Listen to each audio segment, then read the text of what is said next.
Hello दोस्तों, मैं मनीष कुमार हमारे YouTube चैनल पीकेडी संस्कृत में आपका स्वागत करता हूँ। तो दोस्तों, हमने पिछली क्लास में वाक्य निर्माण के बारे में पढ़ा था, तो अब हम अशुद्धि संशोधन के बारे में पढ़ेंगे। ठीक है दोस्तों, स्टार्ट करते हैं।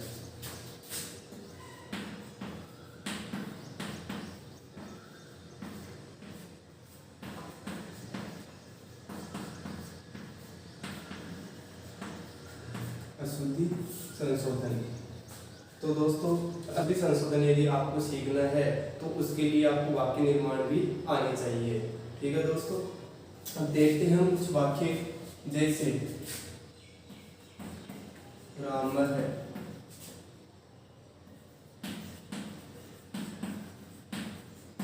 विद्यालय गच्छति।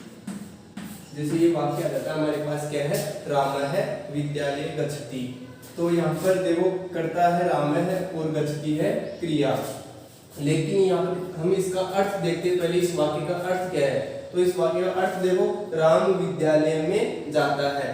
तो देखो विद्यालय यानी पहले तो हिंदी अनुवाद आना चाहिए इसका, या फिर ये पता होना चाहिए कि गम धातु आते ही कौन सी विभक्ति आती है। हमने पिछले वीडियो में पढ़ा था कि गम धातु के साथ द्वितीय विभक्ति आती है, लेकिन द्वितीय आती किसमें, जहां पर जाते हैं। तो देखो इसका अर्थ क्या है, राम विद्यालय में जाता है। तो कहाँ जा रहा है, विद्यालय में जा रहा है। तो जहां जाता है उसमें द्वितीय विभक्ति आती है, पिछले वीडियो में मैंने बताया था आपको। तो अब यहाँ पर देखो विद्यालय में जा रहा है, तो इसमें कौन सी विभक्ति आएगी, इसमें द्वितीय विभक्ति लगानी है हमें। लेकिन द्वितीय विभक्ति का वचन कौन सा लगाएंगे, तो देखो यहाँ पर जो वचन दिया हुआ है इसमें वही वचन लगाना है द्वितीय विभक्ति का। ठीक है, तो देखो यहाँ पर सप्तमी का एक वचन, मतलब यहाँ पर क्या है, एक वचन है। तो हम क्या कर देंगे, यहाँ पर द्वितीय का एक वचन कर देंगे, मतलब विद्यालय को क्या कर देंगे, द्वितीय का एक वचन कर देंगे। तो वाक्य क्या बन जाएगा, राम है ऐसा कैसा रह जाएगा, और विद्यालय में कौन सी लगानी है, द्वितीय, क्योंकि जहां जाते हैं उसमें द्वितीय आती है। तो विद्यालय में द्वितीय लगा देंगे तो क्या बन जाएगा, विद्यालयम, और आगे क्या है, गच्छति। तो ऐसा कैसा लिख देंगे तो क्या बन जाएगा, राम है विद्यालयम गच्छति। ठीक है दोस्तों, अब ये वाक्य हमारा शुद्ध है। दूसरा वाक्य देखते हैं हम, जैसे हम लिख लेते हैं, कृष्ण है गृहम गच्छति। जैसे ये वाक्य आ गया हमारे पास, क्या है, कृष्ण है गृहम गच्छति। तो इसमें देखते हैं कि क्या अशुद्धि है। तो देखो दोस्तों, इसमें ये आधम में आ रहा है और आगे क्या है, व्यंजन। मैंने बताया था आपको पिछले वीडियो में कि यदि आधम के बाद में व्यंजन आ जाए तो आधम के स्थान पर क्या करना है, अनुस्वार करना है। तो ये जो आधम है इसके स्थान पर क्या हो जाएगा, अनुस्वार। तो कैसा वाक्य बन जाएगा, कृष्ण है गृहम और आगे गच्छति। ठीक है, तो क्या बन जाएगा, कृष्ण है गृहम गच्छति। तो ध्यान रखना, कहीं पर भी यदि आधे में के बाद में व्यंजन आ जाए तो वाक्य गलत होगा, क्योंकि आधे में के बाद में व्यंजन नहीं आता है। आधे में के बाद में क्या आना चाहिए, स्वर आना चाहिए। या फिर व्यंजन हो तो आधे में के स्थान पर हमें क्या करना है, अनुस्वार करना है। ठीक है, और यदि अनुस्वार दिया हुआ हो और आगे स्वर हो तो अनुस्वार के स्थान पर हमें क्या करना है, आधा में करना है। ठीक है, दो प्रकार के वाक्य देख लिए। अब हम तीसरे प्रकार का वाक्य देखते हैं, अशुद्धि किस प्रकार की हो सकती है तीसरी। तो देखो, एक तो क्या है, विभक्ति में परिवर्तन है। यहाँ पर क्या है, विभक्ति की अशुद्धि है, यानी विभक्ति से संबंधित अशुद्धि है। और इसमें देखो किससे संबंधित अशुद्धि है, अनुस्वार से संबंधित अशुद्धि है। ठीक है, अब तीसरा वाक्य देखते हैं, उसमें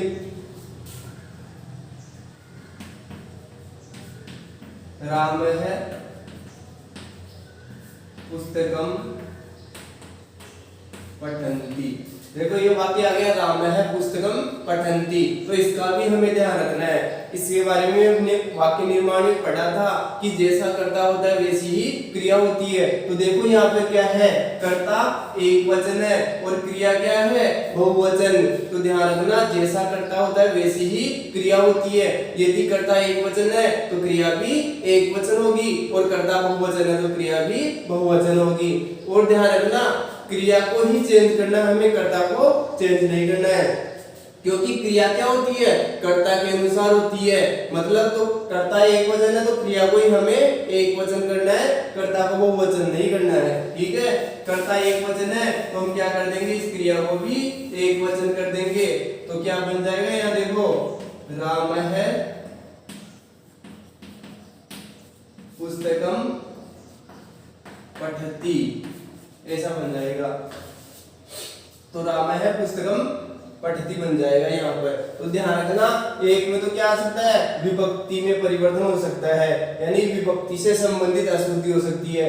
दूसरा हमने पढ़ा कि आधा में आ जाए, बाद में व्यंजन आ जाए तो मैं के अनुस्वार करना है, तो मतलब मैं से संबंधित अशुद्धि हो सकती है। और तीसरे में हमने पढ़ा कि कर्ता और क्रिया अलग अलग आने पर भी क्या हो सकती है, अशुद्धि हो सकती है। तो हमें ध्यान रखना है, कर्ता और क्रिया हमेशा एक समान होनी चाहिए। यदि कर्ता एक वचन हो तो क्रिया भी एक वचन होगी, कर्ता द्विवचन हो तो क्रिया भी द्विवचन होगी, और कर्ता बहुवचन हो तो क्रिया भी बहुवचन होगी। ठीक है, अब हम कारक से संबंधित अशुद्धि के बारे में पढ़ते हैं।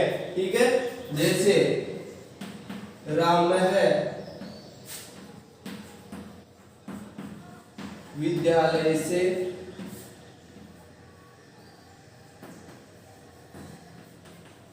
अभितः भ्रमति। तो देखो इसका अर्थ क्या है, राम विद्यालय के अभितः मतलब दोनों ओर, भ्रमति में भ्रम धातु है, भ्रम का मतलब होता है घूमना, मतलब राम विद्यालय के दोनों ओर घूमता है। अब देखो इसमें क्या अशुद्धि है, हमने पढ़ा था पिछले वीडियो में, हमने पिछली क्लास में देखा था कि जो ये अभिधेय होता है, इस अभिधेय के साथ द्वितीय विभक्ति आती है। तो अभिधेय का अर्थ क्या है, दोनों ओर, तो द्वितीय आएगी किसमें, जिसके दोनों ओर होगा उसमें द्वितीय लगानी है। तो किसके दोनों ओर है, विद्यालय के दोनों ओर है, तो विद्यालय में कौन सी विभक्ति आएगी, द्वितीय विभक्ति आएगी, क्योंकि जिसके दोनों ओर होते हैं उसमें द्वितीय आती है। यहाँ पर विद्यालय के दोनों ओर है तो विद्यालय में द्वितीय विभक्ति आएगी, और द्वितीय का वचन कौन सा आएगा, देखो यहाँ पर कौन सा वचन है, इसमें विद्यालय से मतलब एक वचन है, इसमें षष्ठी का एक वचन। तो हम यहाँ पर क्या है, एक वचन, तो क्या कर देंगे हम, इसको द्वितीय का एक वचन कर देंगे, क्योंकि अभिधेय के साथ द्वितीय आती है तो इसमें द्वितीय लगा देंगे, और ये एक वचन है तो इसको द्वितीय का एक वचन कर देंगे। तो क्या बन जाएगा, राम है, और द्वितीय एक वचन क्या आ जाएगा, विद्यालयम, और आगे अभितः, और आगे क्या आ जाएगा, भ्रमति। क्या बन जाएगा, राम है विद्यालयम अभितः भ्रमति बन जाएगा। अब हम कारक से संबंधित दूसरा और वाक्य देखते हैं।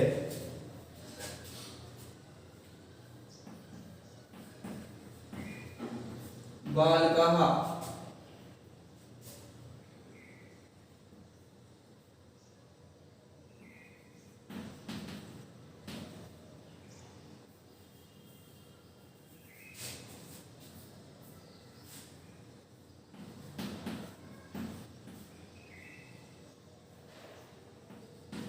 बालकः रामस्य सह गच्छन्ति।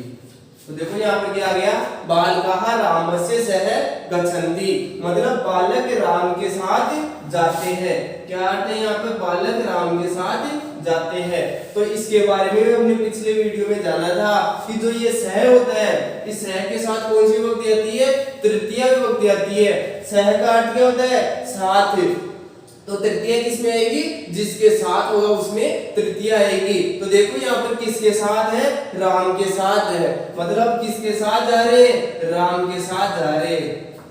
ठीक है, तो जिसके साथ जाते हैं उसमें कौन सी विभक्ति आती है, तृतीय विभक्ति आती है। तो यहाँ राम के साथ है तो राम में तृतीय आ जाएगी, और तृतीय का वचन कौन सा आएगा, तृतीय का एक वचन आएगा यहाँ पर, क्योंकि ये क्या है, एक वचन ही है, तो इसको क्या कर देंगे हम, तृतीय का एक वचन कर देंगे।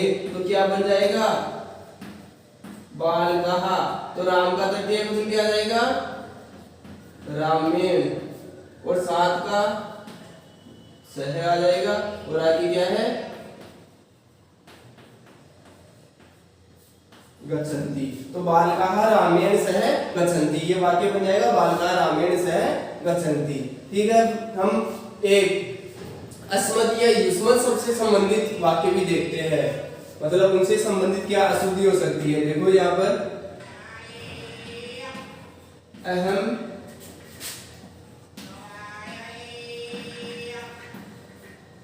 विद्यालय गच्छति, तो देखो ये भी अशुद्ध वाक्य है, तो इसमें क्या अशुद्धि हम ये देखेंगे। तो देखो ये जो अहम है ये कौन से शब्द से लिया गया है, अस्मद शब्द से। तो एक बार देखो इधर, जो अस्मद शब्द होता है उसके साथ धातु का कौन सा पुरुष लगता है, धातु का उत्तम पुरुष लगता है, ध्यान रखना हमेशा। और जो युष्मद है इसके साथ धातु का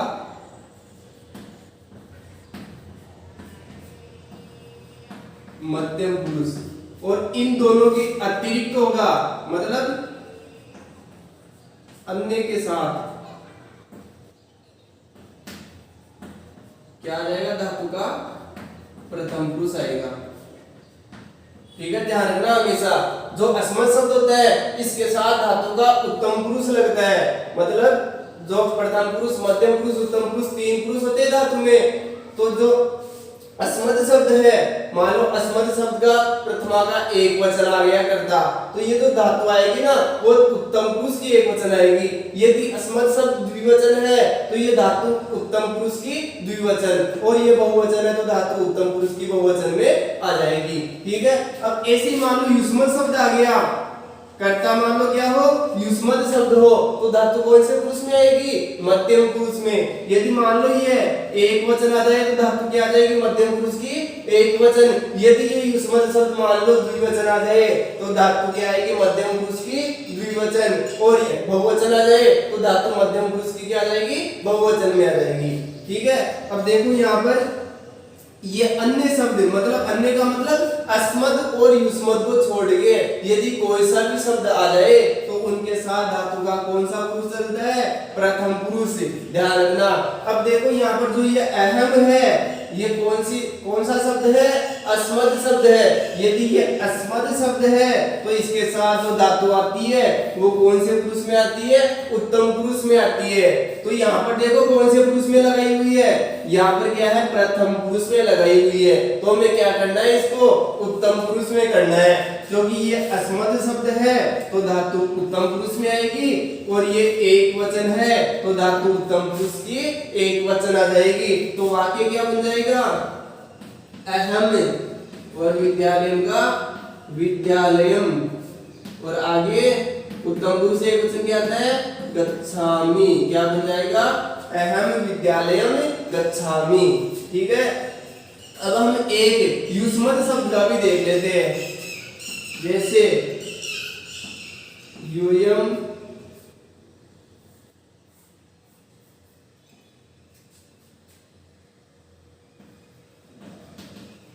पुस्तकानि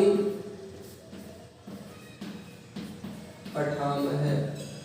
तो पहले तो ये देखो वाक्य शुद्ध है या फिर अशुद्ध है। देखो क्या है, यूयम पुस्तकानि पठामः, मतलब यूयम का मतलब तुम सब पुस्तकें पढ़ते हो। तो यहाँ पर देखो कौन सा शब्द है, युष्मद शब्द है। तो युष्मद शब्द के साथ धातु का कौन सा पुरुष लगता है, मध्यम पुरुष। तो ठीक है, युष्मद शब्द आ रहा है तो धातु का कौन सा पुरुष आएगा, मध्यम पुरुष। और यहाँ देखो कौन सा पुरुष लगा हुआ है, उत्तम पुरुष लगा हुआ है। ठीक है, ध्यान रखना, ये इसी के अनुसार आएगा, कर्ता बहुवचन है तो ये भी बहुवचन में आएगा। ठीक है, तो यहाँ पर क्या बन जाएगा, यूयम तो ऐसा कैसे आ जाएगा, यूयम पुस्तकानि भी ऐसा कैसे आ जाएगा, पुस्तकानि। और आगे जो पठामः है इसके स्थान पर परिवर्तन होगा। क्या परिवर्तन होगा, ये क्या है, इसके साथ मध्यम पुरुष आता है तो, और मध्यम पुरुष आता है, और इसमें देखो वचन कौन सा है, बहुवचन है। और ये भी देखो वचन कौन सा है, बहुवचन है। हमको तो कर्ता के अनुसार ही चलना है। तो यहाँ पर इसके साथ, यानी यहाँ पर युष्मद शब्द है तो इसके साथ मध्यम पुरुष आता है, और ये बहुवचन है तो धातु क्या आ जाएगी, मध्यम पुरुष की बहुवचन आ जाएगी। तो मध्यम पुरुष बहुवचन में देखो क्या आता है, क्या आता है? पठत आता है। ठीक है, तो ये वाक्य शुद्ध माना जाएगा। ठीक है, यूयम पुस्तकानि पठत। अब देखो इनके एक वाक्य और देख लेते हैं हम अस्मद युष्मद में से। तो हम अस्मद का एक वाक्य देख लेते हैं, जैसे वयम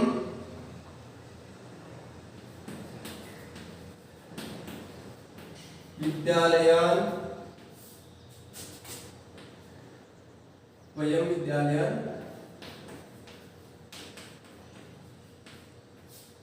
गच्छामि। ठीक है, ये वाक्य है। तो ये देखो शुद्ध है या अशुद्ध है। तो देखो वयम विद्यालयान गच्छामि। अब देखो यहाँ पर तो क्या है? वयम विद्यालयान गच्छामि। तो देखो ये पुरुष तो सही है इसका, लेकिन यहाँ पर तो क्या है? ये बहुवचन है और यहाँ पर ये क्या है? एक वचन ही है। तो कर्ता बहुवचन है तो क्रिया भी क्या होगी? बहुवचन में। तो जो ये गच्छामि है, गच्छामि के स्थान में क्या आ जाएगा? गच्छामः, क्योंकि ये उत्तम ये अस्मत् शब्द का है तो अस्मत् शब्द के साथ उत्तम पुरुष आता है और ये बहुवचन है तो ये भी बहुवचन यानी उत्तम पुरुष की बहुवचन में क्या आ जाएगा? गच्छामः आ जाएगा। तो क्या बन जाएगा? वयम विद्यालयान और आगे गच्छामः आ जाएगा।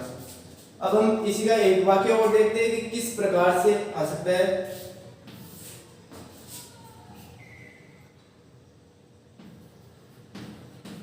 युवाम इतः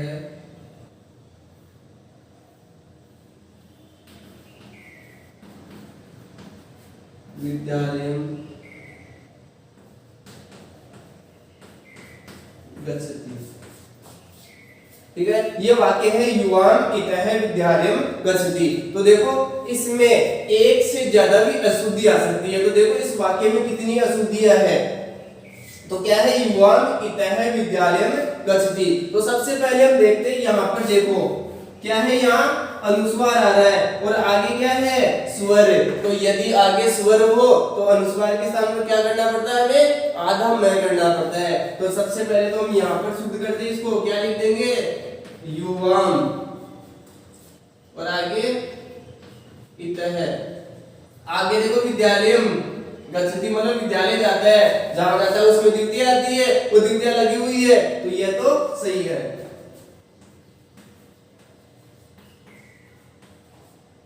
विद्यालयम और यहाँ पर देखो क्या है? गच्छति। तो इससे पहले यानी गच्छति को लिखने से पहले हमें कर्ता को देखना पड़ेगा।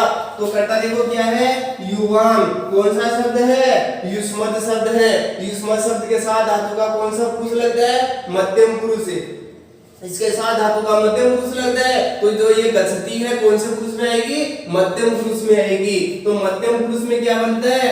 गच्छसि गच्छतः गच्छत। लेकिन मध्यम पुरुष का एक वचन आएगा, द्विवचन या फिर बहुवचन। तो देखो यहाँ पर क्या है? युवाम मध्यम पुरुष का द्विवचन आता है, तुवम युवाम यूयम। यानी यदि ये मध्यम पुरुष द्विवचन यानी युष्मत् शब्द है तो मध्यम पुरुष आएगा और ये द्विवचन है तो क्या आ जाएगी? धातु मध्यम पुरुष की द्विवचन। तो मध्यम पुरुष द्विवचन में क्या बनता है?